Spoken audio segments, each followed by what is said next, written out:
मैं फतेह बहादुर सिंह, सामाजिक विज्ञान सहायक अध्यापक श्री विश्वनाथ इंटर कॉलेज में आपका स्वागत करता हूँ। आज सामाजिक विज्ञान के इतिहास विषय के द्वितीय अध्याय यूरोप में समाजवाद, रूसी क्रांति के विषय में अध्ययन करने जा रहे हैं। इस संदर्भित विषय पर अध्ययन करने के पहले हमें क्रांति क्या है, क्रांति के विषय में जानना आवश्यक है। वैसे तो विश्व के अनेक देशों में क्रांतियां हुई हैं, लेकिन रूसी क्रांति फर्स्ट चैप्टर आप लोगों का फ्रांसीसी क्रांति है। जैसे भारत में भी क्रांति हुई थी 1857 ईस्वी में। सबसे पहले तो यह अध्ययन करने की आवश्यकता है क्रांतियां होती क्यों हैं, उसके पीछे क्या कारण होते हैं, उसके विषय में जानना आवश्यक है। क्रांतियां क्यों होती हैं? क्रांतियां क्यों होती हैं, इस विषय पर अध्ययन करने के लिए हमें जो है इसकी परिभाषा के अंतर्गत हमें यह जानना है कि दीर्घकालीन या पुरातन व्यवस्था के अंतर्गत उस व्यवस्था को जो शोषण के लिए बनाई गई है, उस व्यवस्था को समाप्त कर देना ही क्रांति है। और वैसे पहला अध्याय हम लोगों का फ्रांसीसी क्रांति है। फ्रांसीसी क्रांति में भी शोषण एवं अन्याय के विरुद्ध क्रांति हुई थी 1789 ईस्वी में। उस क्रांति को भी जन सामान्य वर्ग के लोगों ने सफल बनाया था। उसी तरह ये रूसी क्रांति हुई थी 1905 ईस्वी में। फरवरी क्रांति 1905 ईस्वी में हुई थी, जिसे खूनी क्रांति का नाम दिया गया था। यह घटना रविवार के दिन घटी थी, जिसमें यहां का सम्राट जार निकोलस द्वितीय, जो कि शोषण और न्याय का वातावरण व्याप्त किया था, जिसको समाप्त करने के लिए वहां का समाज का तीसरा वर्ग, निम्न वर्ग के लोगों ने संघर्ष किया। दूसरा सब्जेक्ट है समाजवाद। समाजवाद क्या है? समाजवाद यह है कि उत्पादन के साधनों पर सरकार या समाज का पूर्ण अधिकार ही समाजवाद है।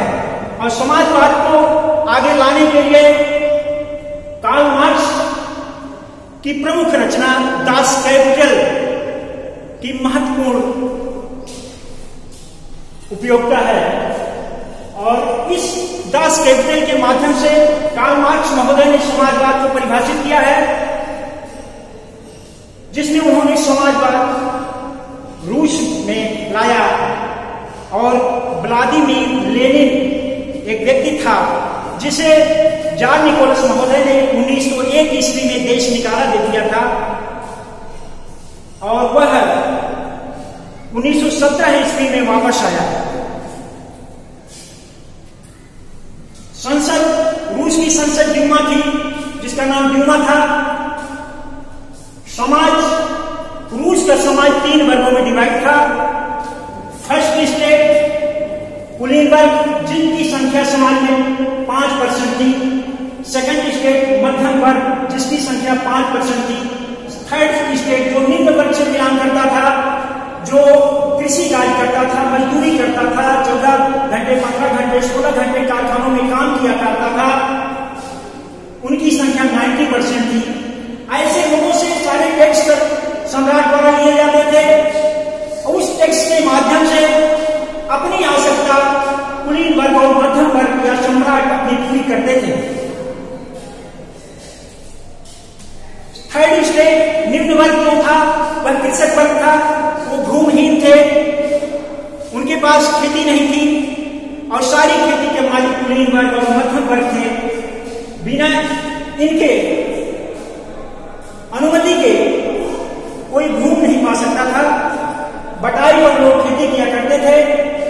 थर्ड स्टेट के लोगों पर कई तरह के टैक्स, टाई तथा टाई नाम के कर, धार्मिक प्रत्यक्ष तथा अप्रत्यक्ष कर जैसे कर लगाए गए। जैसा कि आप लोग जानते होंगे, विश्व में अनेक जगहों पर क्रांतियां हुई हैं। अमेरिका, ब्रिटेन, भारत और भी विश्व के अनेक देश हैं जहां पर क्रांतियां हुई हैं। क्रांतियां वास्तव में शोषण और अन्याय के विरुद्ध होती रही हैं। जैसा कि आप लोग भी जानते होंगे कि भारत में क्रांतियां हुई, जिसके लिए भारत के नौजवानों ने संघर्ष किया। 1857 में प्रथम स्वतंत्रता संग्राम हुआ। वह क्रांति का युग था जिसमें समस्त जनमानस जो प्रेरित हो गया था, जिसका विरोध लोगों ने किया अंग्रेजों का, जिसमें आप लोगों ने जाना होगा कि महात्मा गांधी महोदय दक्षिण अफ्रीका से 1915 ईस्वी में भारत आए तो उन्होंने सत्याग्रह, भारत सत्याग्रह के आधार पर भारत में एक बिगुल बजाया। असहयोग आंदोलन, सबने अवज्ञा आंदोलन प्रमुख उनके आंदोलन थे। इन आंदोलनों के द्वारा उन्होंने भारत को आजाद कराने की कोशिश की।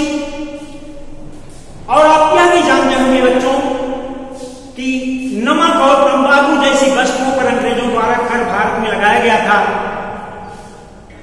नमक आंदोलन आप लोगों ने सुना होगा, जिसे सबने अवज्ञा आंदोलन कहा जाता है। इस आंदोलन को सफल बनाने के लिए गांधी जी ने दांडी यात्रा की थी। नमक जैसी एक रोजाना यूज में आने वाली वस्तु पर कर लगाया गया था अंग्रेजों द्वारा। यह एक शोषण की नीयति थी अंग्रेजों की। उसी तरह आप लोगों ने पढ़ा होगा कि फ्रांस की क्रांति में भी लुई 16वां जो वहां का सम्राट था, उसने भी नमक जैसी वस्तुओं पर कर लगाया था। उसी तरह रूस की क्रांति में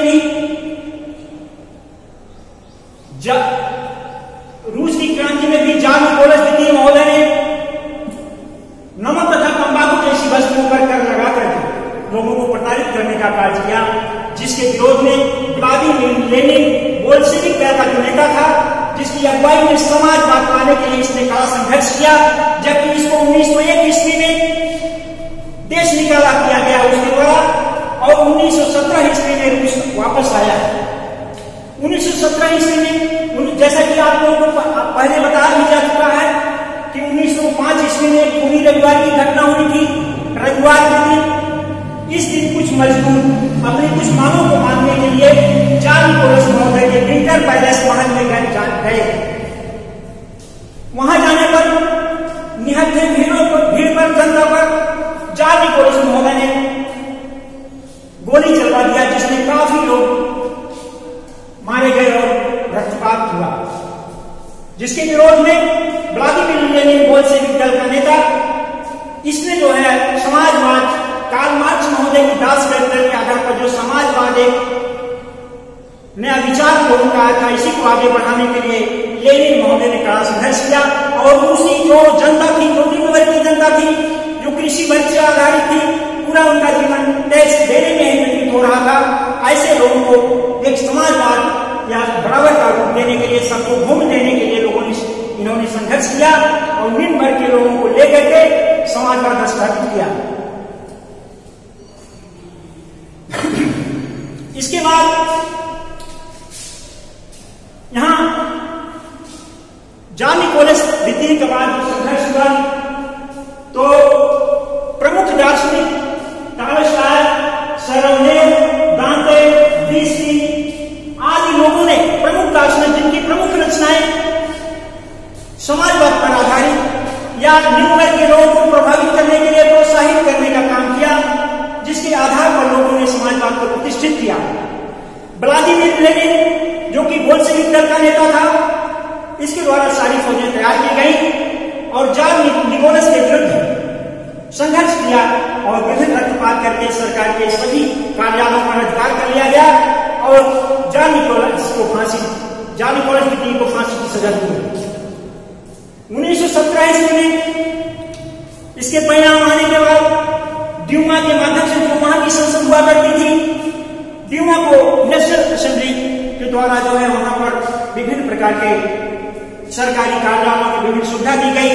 निम्न वर्ग जो था, थर्ड स्टेट जो बिलोंग करता था, ऐसे लोगों को विभिन्न प्रकार की सुविधाएं दी गई, सबको भूमि दी गई, सभी प्रकार की आवश्यकताएं पूरी इसके बाद वहां पर प्रमुख शासकों में स्टालिन का शासन आता है। स्टालिन महोदय ने वहां पर सामूहिकीकरण कार्यक्रम शुरू किया, जिसमें सामूहिकीकरण एक कार्यक्रम ऐसा था जिसमें सभी भूमि को एक जगह रखकर एक ही व्यक्ति द्वारा जो उसको शुरू करा गया, खेती करवाया गया, खेती का काम शुरू करा गया, जो जिसे कोल खोज की संज्ञा प्रदान की गई। इस कोल खोज की संज्ञा को काफी दिन तक सफल नहीं हुआ, जो 1929 ईस्वी में शुरू हुई थी। 1930 ईस्वी में रूस में अकाल पड़ा था।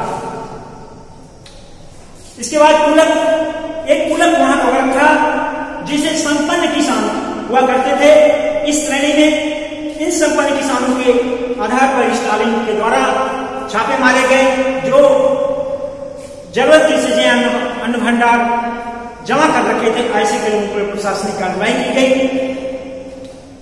बस बच्चों, अगले दिन आप लोगों को नेक्स्ट चैप्टर जो है हमारे द्वारा अध्ययन कराया जाएगा।